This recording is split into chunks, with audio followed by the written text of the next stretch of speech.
母にろくに生活費も渡さず、虐げ続けていた父。父が他界し、やっと母は自由になれると喜ぶのだったが、俺は、その後、父が隠していた真相を知ることになる。俺の名前は武田正則、25歳。都内の IT 会社に勤務している。最近、やっと人並みに稼げるようにはなったが、まだまだ貯金はできていない。というのも、実家に多額の仕送りをしているせいだ。俺の実家は都内から電車で2時間ほどかかる田舎にあり、そこで母、京子と父、慎一郎は暮らしている。だが、俺の母は父に満足に生活費をもらえていないのだ。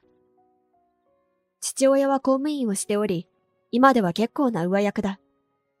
だが、生活費は厳しく管理し、いつもスズメの涙ほどのお金しか母に渡していないらしい。そのため俺は母から連絡があればすぐお金を振り込むようにしていた。正直都内での一人暮らしにはお金がかかるのだが、食べるにも困っていると母に言われれば渡さないわけにはいかない。思えば、俺は父親とまともに話したことはない気がする。父親は公務員として出世し、いわゆる勝ち組の部類。一方で、俺は学生の時から勉強が苦手な出来損ない。俺は、父親のようにはなれなかった。今でも、父と友人が家で飲んでいた時の光景を覚えている。もう名前は忘れてしまったが、父の友人としてよく家に来ていたこわもての男性がいた。その男性が中学生の俺を見て、大きくなったな、将来が楽しみだな、と言った。その時、父は酒を飲みながら、こいつは俺みたいにはならねえよ、と言ったのだ。その時、俺は父親に期待されていないと思い、ショックを受けた。父と疎遠である理由の一つだ。地元進学という選択もあったが、あえて都内の大学を選択したのも、父から離れたいからだったかもしれない。都内の大学を受けると父に報告した時も、父は一言、そうか、と言っただけだった。そのまま俺は実家に戻ることなく、都内で就職したのだ。仲が良かった母と離れるのは寂しかったし、心配な点もあった。それは、父が母を虐げているということ。母が言うには、父はことあるごとに小言を浴びせるようだった。私がやることなすこと全部に文句を言って、もうノエローゼになりそうだわ。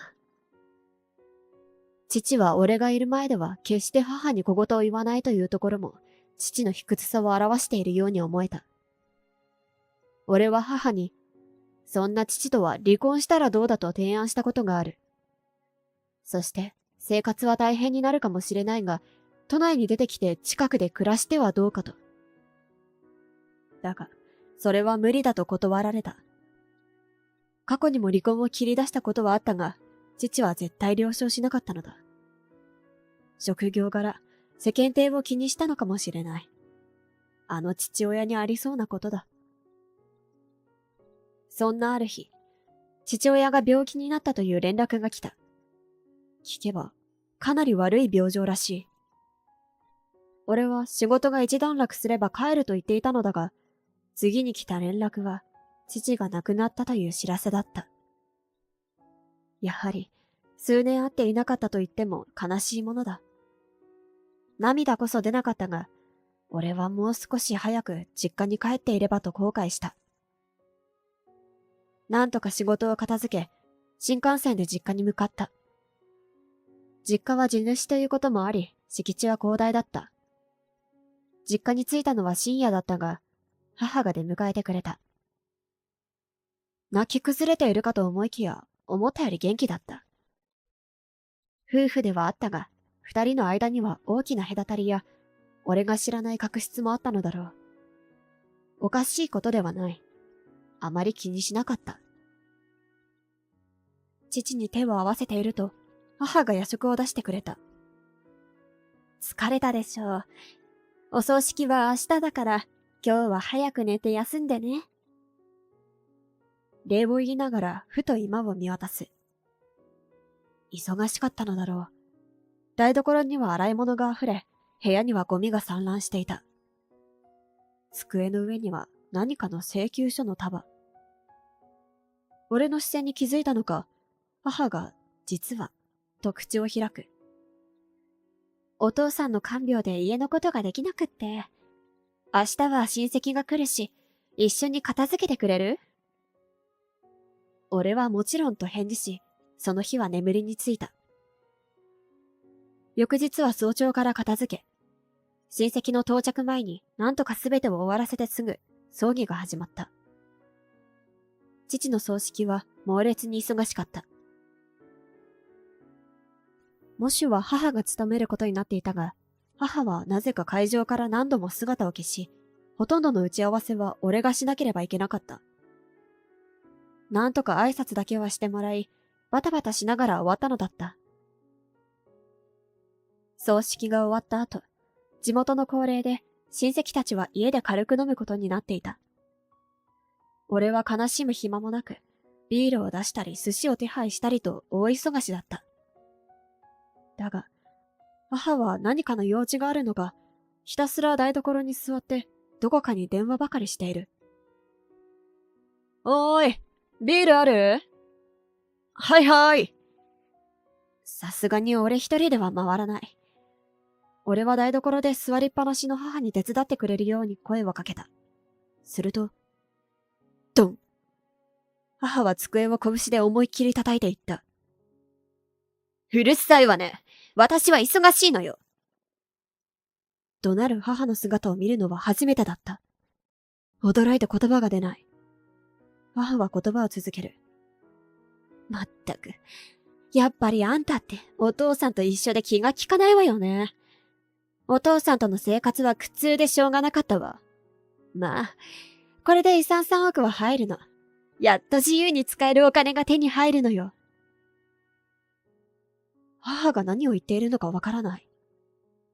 3億円の遺産？意地の悪い笑みは想像上の父が浮かべていたものだ。母はこんな笑い方はしない。いつも優しく、父に虐げられていた母ではなかったのか。お父さんったら、私に何もお金は渡さないし。でも掃除や洗濯はあの人がやってくれてたから、いなくなると不便なものね。目の前の母が全く知らない人に見えて、思わず後ずさりをした。すると、ドンと誰かにぶつかった。振り返ると、どこかで見たようなこわもての男性だ。年は父と同じくらいだろうか。一部始終を聞いていたらしいその男性は、母の姿を見つめ、ゆっくりとこう言った。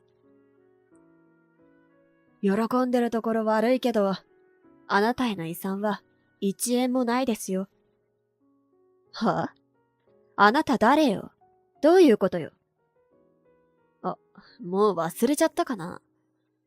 慎一郎さんの友人の佐藤だけど、今日は弁護士としてここに来ました。佐藤と名乗る男性の胸元に光る天秤マークのバッジ。俺は、とつぶやいた。昔、よく家に飲みに来ていた父の友人だ。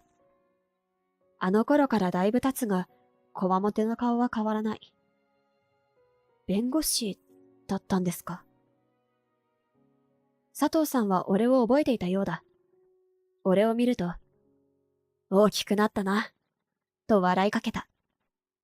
そして母に向き直り、こう言った。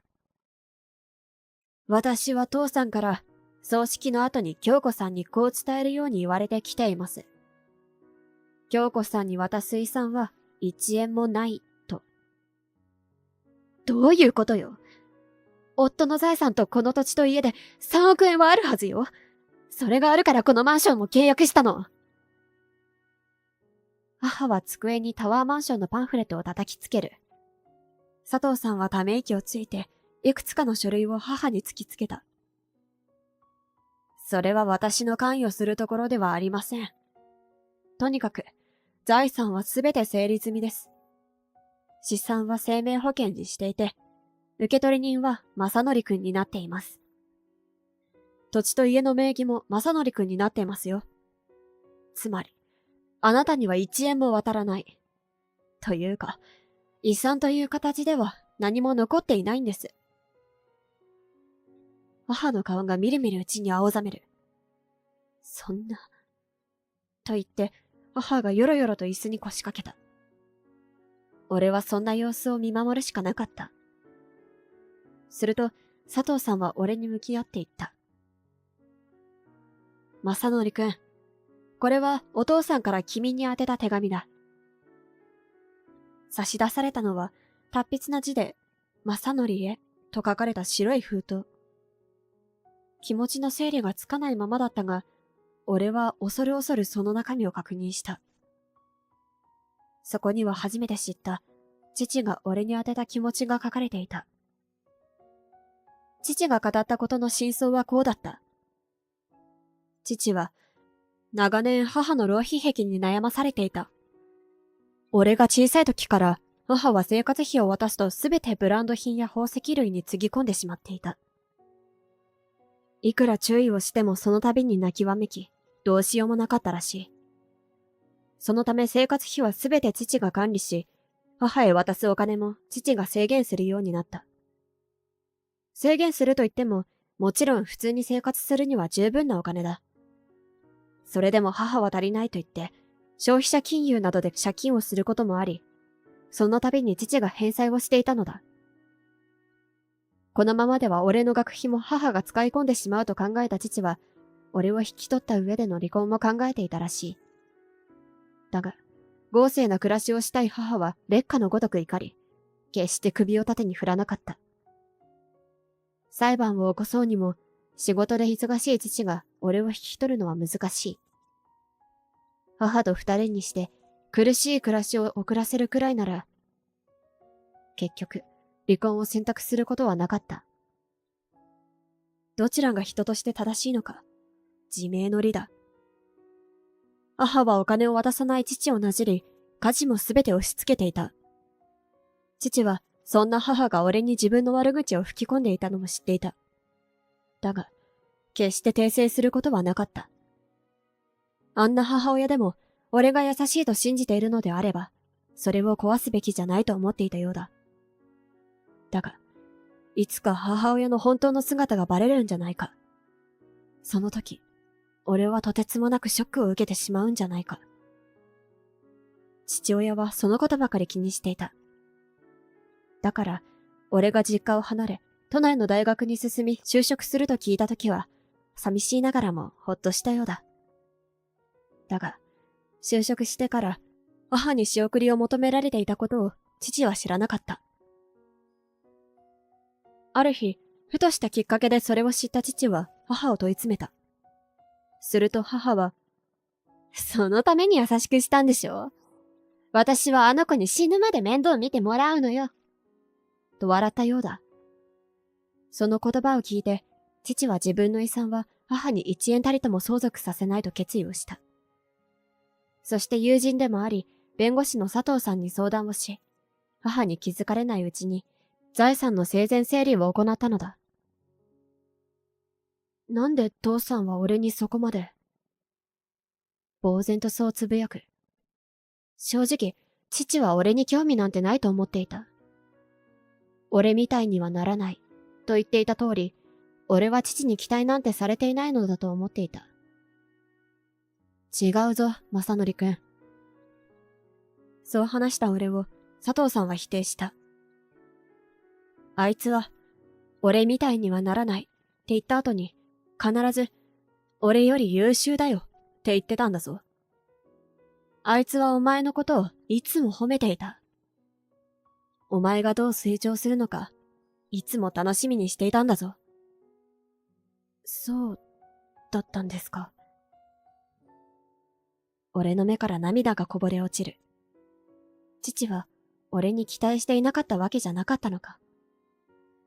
俺のことをいつも考えてくれていたのか。父とちゃんと話せばよかった。後悔したって、もう遅い。涙が止めどなく溢れてくる中、母親の金切り声が響いた。あの人のことなんてどうだっていいのよ。ヒステリックな怒鳴り声に肩が跳ね上がる。私はどうすればいいのよ。マンションの手付金ももう支払ったし、他の支払いはまだまだ残ってるのよ。だがやがて、はっと気づいた顔をして、俺にすり寄ってきた。あ、でもそうか。あんたが結局3億円を持ってるってことでしょ？だったら問題なかったわね。私にくれるわよね。母は優しい声を出して、俺の手を掴んだ。か細い母の手を思わず握り返しそうになる。だが、佐藤さんは俺の肩をガッと掴み、低い声で言った。あまり友達の奥さんのことを悪く言いたくはないが、マンションは3日前に契約したようだぞ。正則くん、君ならこれがどういうことかわかるだろう。佐藤さんは机の上に置いてあった書類をひらひらとかざした。契約日は確かに3日前の日付。3日前？父が亡くなったのは昨日のことだ。3日前となると、父は危篤状態だったが、まだ生きていたはずだ。母はそんな時にマンションを契約していたのか。白い病室の中、横たわる父の隣で、意気揚々とマンションの契約をする母の姿が想像できて、ぞっとした。ふと、机の上の請求書が目に入る。カバン、服、宝石。購入日は、すべて父が亡くなる前後の日付だ。母さん、あんたはおかしいよ。俺は、もうあんたを母親と思わない。俺は母を見据えて言った。母が俺に優しかったのは、俺から生活費を引き出すため。父が死んで遺産が入るとなって、初めて用済みになった俺に本性を見せたのだ。悲しくてしょうがなかった。だが、父が俺を守るためにしたことを、俺が曲げるわけにはいかなかった。そんな、じゃあどうしろって言うのよ。母はふらふらと床に座り込み、子供のような声で泣き出した。だが、誰も母を慰める者はいなかった。その後、葬式後の会食中で親戚も集まっていた中での騒ぎだったため、母のしたことは親戚中に広まることになった。聞けば、母は俺にしたことと同じように、自分の親戚に生活費をねだっていたらしい。真相が明らかになり、母は親戚中から責められることになった。以前のように贅沢はできなくなった母は、今は年金で細々と暮らしているらしい。結局マンションの契約解除のお金を支払うために、母は父の死の前後に購入した品物はすべて返品することになったと聞いた。俺の名義になっている実家の土地と家を勝手に売り払うという選択肢もあったが、そんなことをすれば佐藤さんが黙っていない。裁判沙汰になって借金が余計かさむだけと悟ったのか、強行手段に出ることはなかった。家事もろくにできない母は、実家での一人の生活に苦労しているようだ。未だに電話がかかってくるが、電話には出ていない。一度、留守番電話のメッセージを聞いてみたが、父の話はすべて嘘で、俺は佐藤さんに騙されているということと、今の自分の状況がどれだけ大変かということがつらつらと吹き込まれていた。いつか、母の口から父への謝罪が聞ければ、俺も許そうとは思っているのだが、それは絶対甘いって。お酒を口にしながら佐藤さんは俺にそうダメ出しをした。俺は、そうですか、と小さく口にする。まったく、不死揃って優しいんだもんな。佐藤さんはそう笑った。佐藤さんとは定期的に飲みに行く仲になった。俺が知らなかった父の話を聞くのをいつも楽しみにしている。俺が知っていた父はいつも厳格で寡黙な存在だった。だが、佐藤さんから聞く父はいつも俺の心配を一番にしている存在だった。いつも、実家に戻ってきたら酒を一緒に飲みたいと言ってくれていたらしい。佐藤さんから父の話を聞くたびに、死んでしまった父と会えた気がする。願いが叶うなら、生きている父と一緒に酒を飲み交わしたかった。母の言葉に惑わされず、父ともっとたくさん話しておけばよかった。父が病気になってから、もっとすぐに見舞いに行けばよかった。父の死後から数ヶ月が経つが、後悔が尽きることはなかった。だが、その度に佐藤さんは俺の肩を叩いてこう言ってくれる。大丈夫。本当の自分を知ってもらって、慎一郎さんも喜んでるはずさ。そうですね。俺はうなずく。父さん。と、俺は胸の中で語りかける。母親から俺を守ってくれてありがとう。俺に期待してくれていてありがとう。俺は、父さんのような男になりたいと思ってるよ。氷の入ったグラスが揺れて、なんだか父が返事をしてくれたような気がした。